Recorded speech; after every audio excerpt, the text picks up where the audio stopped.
नमस्कार बंधुरा प्रियंका होम किचेने सकल के स्वागत जानाई। तो आज आमी এই যে নিয়েছি বেথুয়া শাক। তো এই বেথুয়া শাক দিয়ে আজ একটি মজার রেসিপি করে দেখাবো, যেটি খেতে কিন্তু গরম ভাতের সাথে অসাধারণ লাগে। তো চলো রেসিপিটি দেখতে থাকো, আশা করি তোমাদের ভালো লাগবে। তো শাকটা এখানে আমি বেছে নিয়েছি, এবারে এটা ভালো করে আমি ধুয়ে নেব, ধুয়ে কেটে নেব। তো আজ আমি বেথুয়া শাক বানাবো, তার জন্য এই যে নিয়েছি দুটো বেগুন, বেগুন দিয়ে বানাবো। বেগুন দেব, আর এই যে একটা মিডিয়াম সাইজের আলু একদম ছোট ছোট টুকরো করে নিয়েছি, আর মটরশুঁটি নিয়েছি, কাঁচা টমেটো আর কাঁচা লঙ্কা, রসুন, আদা, পেঁয়াজ। তো এই যে দুটো বেগুন নিয়েছি, এবারে বেগুনটা কেটে নেব।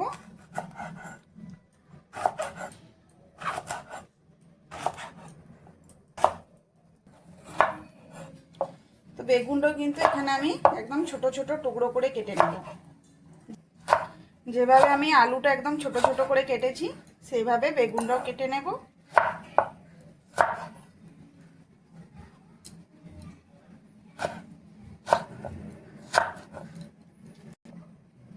তো এই যে দেখে নাও, দেখে নিশ্চয়ই বুঝতে পারছো একদমই ছোট ছোট করে নিয়েছি।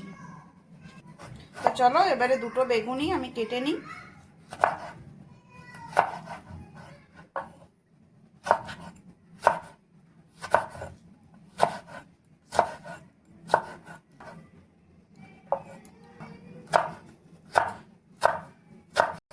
তো বেগুনটা কেটে নিয়েছি, এবার এই যে জল নিয়েছি জলের মধ্যে দিয়ে দেব, নাহলে বেগুনটা কিন্তু কালো হয়ে যাবে।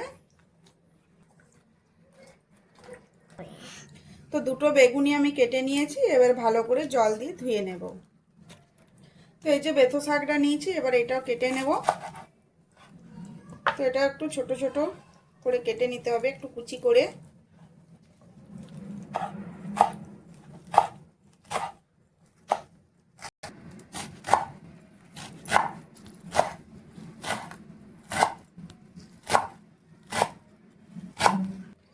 তো শাকটা আমি কেটে নিয়েছি, কেটে জল দিয়ে ধুয়ে পরিষ্কার করে নিয়েছি। তো চলো এবারে রান্নাটা শুরু করি। তো এখানে আদা, রসুন, কাঁচা লঙ্কা এগুলো ভালো করে আমি হামাল দিস্তায় থেতো করে নেব। তো রান্নাটা করব তার জন্য যে কড়াইয়ে তেল দিয়েছি, তেল গরম হয়ে গেছে, দিয়ে দিলাম দুটো শুকনো লঙ্কা, মাছ থেকে ফাটিয়ে নিয়েছি। তো লঙ্কাটা একটু ভেজে নেব। এবারে দিয়ে দেবো একটা মিডিয়াম সাইজের পেঁয়াজ কুচি করে রেখেছি। তো পেঁয়াজটা এখানে ভাজা হয়ে গেছে, এবারে দিয়ে দেব আলু, কেটে রাখা আলু। আলুটা পেঁয়াজের সাথে ভালো করে একটু ভেজে নেব।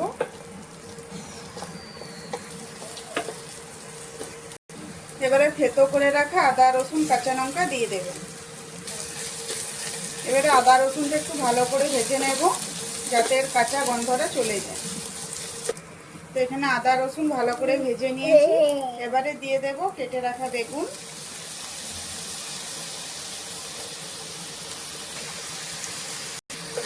বেগুনটা একটু ভাজা ভাজা করে নেব। এবারে দিয়ে দেব মটরশুঁটি। এবারে সব কিছু ভালো করে একটু ভাজা ভাজা করে নেব।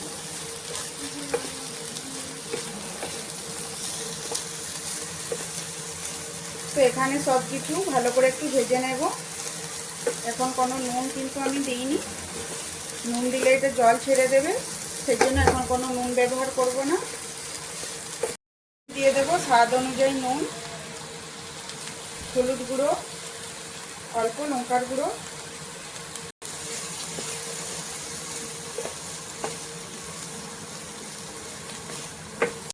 এখানে অল্প জল দিয়ে দেবো। অল্প জল দিয়ে ভালো করে নেড়ে চেড়ে এটা ঢাকা দিয়ে রেখে দেব। আলু বেগুন ভালো করে সিদ্ধ হয়ে যাবে। তো এখানে আমি নিয়েছি 1 চামচ কালো সর্ষে আর হাফ চামচ গোটা জিরে। তো এগুলো অল্প নুন দিয়ে ভালো করে বেটে নেব। তো এই যে দেখো এখানে কিন্তু সর্ষেটা আমি একদম মিহি করে বেটে নিয়েছি। তো এই যে দেখো এখানে কিন্তু আলু বেগুন প্রায় সিদ্ধ হয়ে গেছে। এবারে এখানে আমি দিয়ে দেব বেটে রাখা সরষেটা। এবারে এই সরষে বাটা দিয়ে ভালো করে একটু নেড়ে চেড়ে সব কিছু কষিয়ে নেব। ভালো করে কষিয়ে নিয়েছি, সর্ষের থেকে কাঁচা গন্ধটা চলে গেছে। এবারে আমি দিয়ে দেবো এখানে শাক।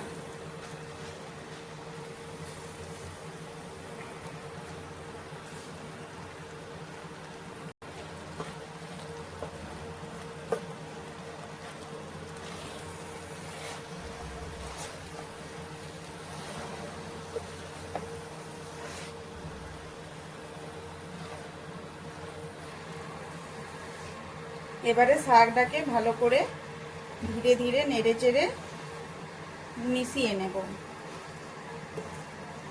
একটু পরেই দেখবে শাকটা কমে যাবে।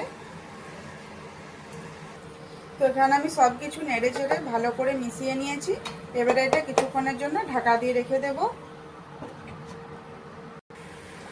তো এই যে দেখো বন্ধুরা, শাকটা কতটা কমে গেছে, ঢাকা দিয়ে রেখেছিলাম।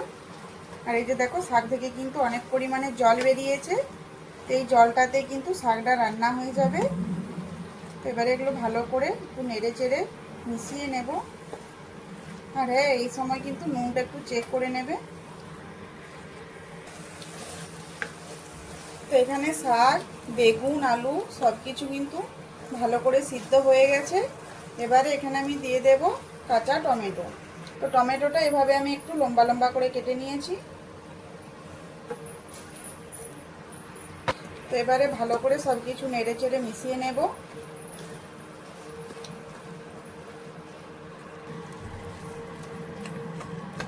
তো এবারে আরও কিছুক্ষণের জন্য ঢাকা দিয়ে রেখে দেব, যাতে টমেটোটা সিদ্ধ হয়ে যায়।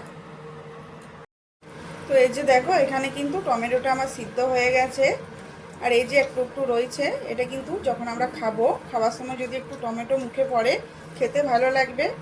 আর এই কাঁচা টমেটোটা দিয়েছি, তো একটু হালকা টক টক খেতে লাগবে। খেতে কিন্তু দারুণ হয়, একদম মজার। আর ভাতের সাথে তো একদম জমে যায়। তো দেখো, এখানে কিন্তু সব কিছু আমার হয়ে গেছে। তো রান্নাটা হয়ে গেছে। তো আজকের এই বেথা শাকের রেসিপি কেমন লাগলো অবশ্যই জানাবে বন্ধুরা। যদি ভালো লেগে থাকে তো আমার চ্যানেলটি সাবস্ক্রাইব করে আমার পাশে থেকো। ভালো থেকো, সুস্থ থেকো। আরও আসছি এরকম নিত্য নতুন রেসিপি নিয়ে।